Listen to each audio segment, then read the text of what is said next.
D&D, and it's become popular with children anywhere from grammar school on up. Not so with a lot of adults who think it's been connected to a number of suicides and murders. The idea of the game, which is played by highly imaginative and intelligent kids, is to assume the role of one of the characters. One game can go on for weeks or even months. The problem seems to be that some kids take it more seriously than others, take it a step further, playing a character who brings them the power in a game they couldn't possibly get in real life. About 2 months ago, a green eyeball was seen up in the sky. This eyeball was so big it blotted out the sun, okay? These young people are playing Dungeons and Dragons. It's an enormously complicated game in which each player chooses an imaginary character he'll assume. There are dwarfs, knights and thieves, gods and devils, magic and spells. It's a journey into a land of fantasy through complicated mazes where you use your wits to kill your enemies before they kill you, all in a quest for wealth and power. The Dungeon Master orchestrates and referees the game, creating scenarios both complicated and terrifying. There is no board, only the dice. I've never seen dice like these. All different sides. Six-sided. What's the point in that? They're for different things. The four-sided is used mainly for damage from a dagger and dart, and magic users' hit points. Hit points is the damage that you can take before you die. There are those who are fearful that the game in the hands of vulnerable kids could do harm, and there is evidence that seems to support that view. Timothy Grice, 21, a shotgun suicide. The detective report noted, D&D became a reality. Irving Bink Pulling, 16, an avid D&D player, a suicide. Daniel and Stephen Irwin, 16 and 12, a murder and a suicide. The police said they were obsessed with the game. James Allen Kirby, 14 years old, charged with killing his junior high school principal and wounding 3 other people. Police are blaming D&D. Jeffrey Jaklovich, 14. Stephen Loyacano, 16. Michael Dempsey, 17. And the list goes on. The company that makes the Dungeons and Dragons material is TSR Incorporated of Lake Geneva, Wisconsin. They estimate there are 3 to 4 million kids who play the game. Last year, they grossed nearly $30 million, with Dungeons and Dragons books and paraphernalia accounting for most of those sales. Gary Gygax owns the company and invented the game. Dieter Sturm is the head of public relations. There are a number of cases that have been documented where there is some connection between D&D. I'm not saying that D&D is the cause of the death. Paraphernalia from the game has been found at the scene of the death. Notes, suicide notes referring to the game have been found. And all of these people, in a dozen or so cases, have been documented as avid D&D players. And you see no connection whatsoever? We see no connection for the fact that right now there's some 3 to 4 million players of the game actively throughout the United States. Right at this particular time, 1985, teenage suicide is epidemic across the country, with some 5,000 kids a year now taking their lives. I think that to say that because that child played Dungeons & Dragons, who's to say that that child does not watch television, does not participate in high school sports, or what per se? I have yet to see one bit of valid clinical evidence to show that this has been anything more than coincidental with a disturbed child. If you found 12 kids in murder-suicide with one connecting factor in each of them, wouldn't you question it? And that's all people would do. I would certainly do it in a scientific manner, and this is as unscientific as you can get. It's nothing but a witch hunt. But the families who have suffered the loss of a loved one would disagree. Pat and Lee Pulling and their 12-year-old daughter, Melissa. The Pullings came home one night 3 years ago and found Bink, their son, dead on the front lawn of their home in Montpelier, Virginia. He had shot himself through the heart with his father's handgun. Until that night, they had never heard of the game Dungeons and Dragons. Then they began looking through his things. We went into the kitchen, and there on the table were what we thought were just regular composition books with schoolwork in it, and much of the Dungeons and Dragons material, along with this curse he had received in the game that day that he died. The curse that was placed on Bink's D&D character began, "Your soul is mine.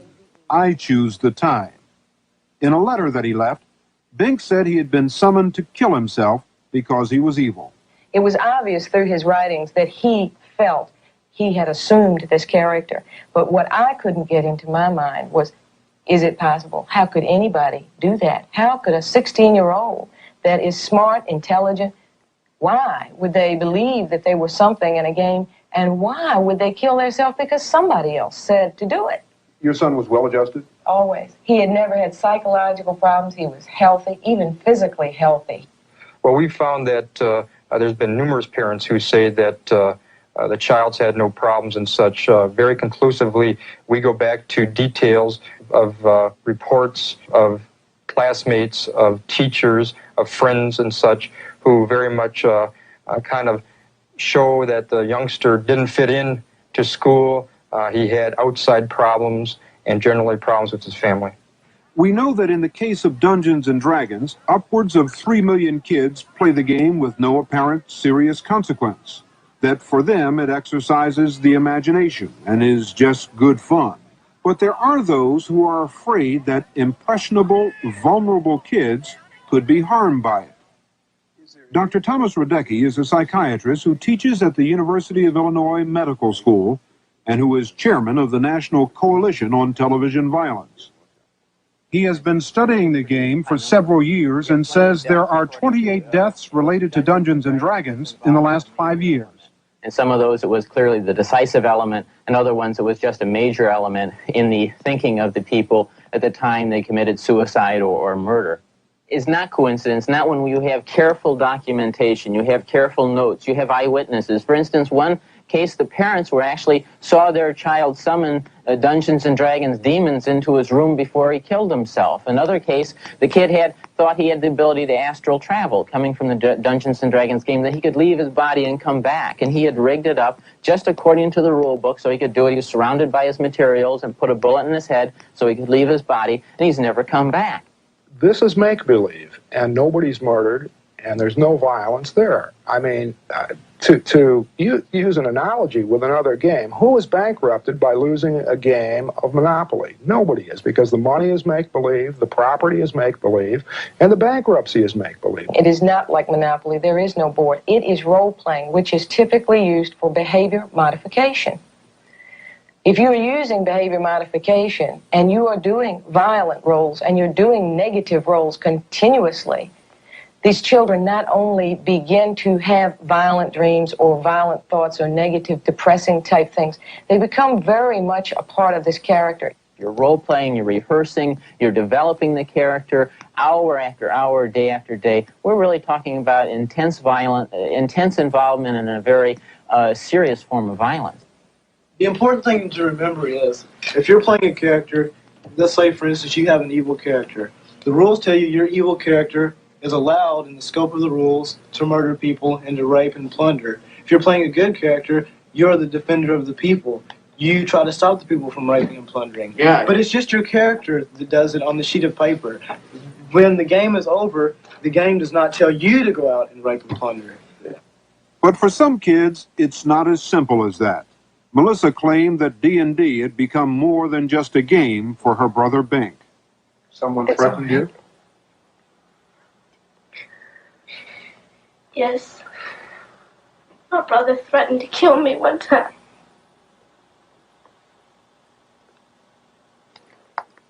And we found out later that he had threatened to kill her if she told us that he was playing the game. She knew it, and she was actually scared for her life. After her son's death, Pat Pulling thoroughly investigated the game. She felt so strongly that it was responsible for her son's death that she formed a network of concerned people to warn others about the dangerous aspects of the game. Because of her involvement with D&D, Mrs. Pulling is often consulted by police departments. The master has placed you in a dreadfully precarious position. You're playing the most phenomenal game ever created. Your skin grows cold from your first glimpse of the enormous beast. It's a product of your imagination. Survival depends on a quick, decisive move. Your choices are limited. Stand and fight, or run. Use your lightning bolt. Victory is yours. Win the treasure. TSR Hobbies, Dungeons & Dragons games. Products of your imagination. Because of her involvement with D&D, Mrs. Pulling is often consulted by police departments around the country. Last November, in this deserted area outside the small town of Lafayette, Colorado, two brothers, Daniel and Stephen Irwin, 16 and 12 years old, were found dead. It was a murder-suicide.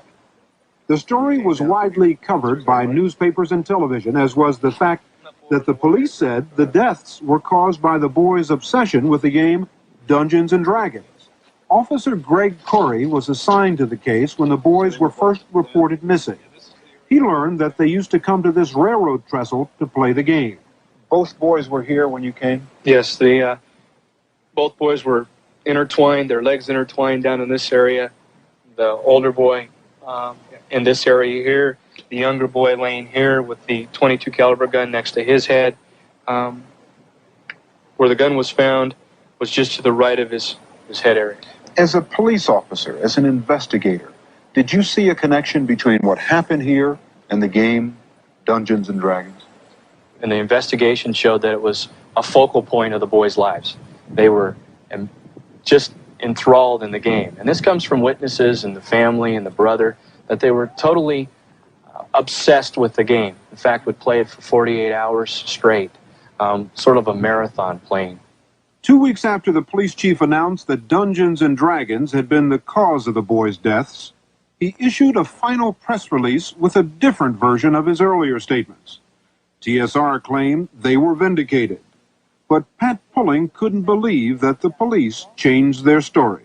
And I said, well, you can't change it. If it's the truth, you can't change it. I mean, children are dying, Ed. Children are dying out there, and people are not telling. Mrs. Pulling was convinced that it was the threat of a lawsuit by TSR rather than the evidence that made the police chief change his story. Did you threaten to sue the city? No, we did not threaten to sue. We did send them a letter, which we asked them in a very kind way that they please further investigation and take a look at exactly what all the evidence is and what the details are specifically before they start calling the name of our product into it as being a blame or cause. But Mrs. Pulling had received a letter from the police chief in Lafayette in which he said that it was his fear of a lawsuit that made him back off. Yes, he sent me a letter. The letter to Mrs. Pulling from the chief of police said in part, "I sincerely hope you will understand what has happened and will forgive me. I do not feel very good about myself, and I feel that I have lost a part of my integrity. May I say that the city administrator and city attorney were very supportive of me, but cautious. My obligation to the city as a whole to protect them from serious financial litigation was predominant." I wept. I mean, I said, boy, you know, maybe somebody was going to really take and pay attention to this now and start doing some serious research and start stopping children from dying over something that they didn't have to die. I don't think anyone is suggesting that your intentions originally with this game were anything but good. It was a game to have some fun. But in the light of what some people would consider to be strong evidence, don't you really think that you have to rethink your position about the game and at least make known the potential for abuse of the game? Well, I again have to go back and say there's no link that this is, except perhaps in the minds of those people who are looking desperately for any other cause than perhaps their own failure as a parent for their child's death. And further, anything can be abused. Are we going to try to go around and say, this chair could be used by a violent person to strike another person, therefore it should have a warning label on it saying, caution, this can be used to assault you with? We would like an impartial inquiry by the Consumer Product Safety Commission to actually look into these deaths, to call the police, call the detectives forward, bring forth the evidence, bring the parents in, look at this. Let's have an inquiry, an open public inquiry, and let's find out the truth. This Friday, the town of Putnam, Connecticut will hold a town meeting to discuss whether Dungeons & Dragons should continue to be played in their schools. The suicide of a 13-year-old Putnam boy has once again fanned the controversy.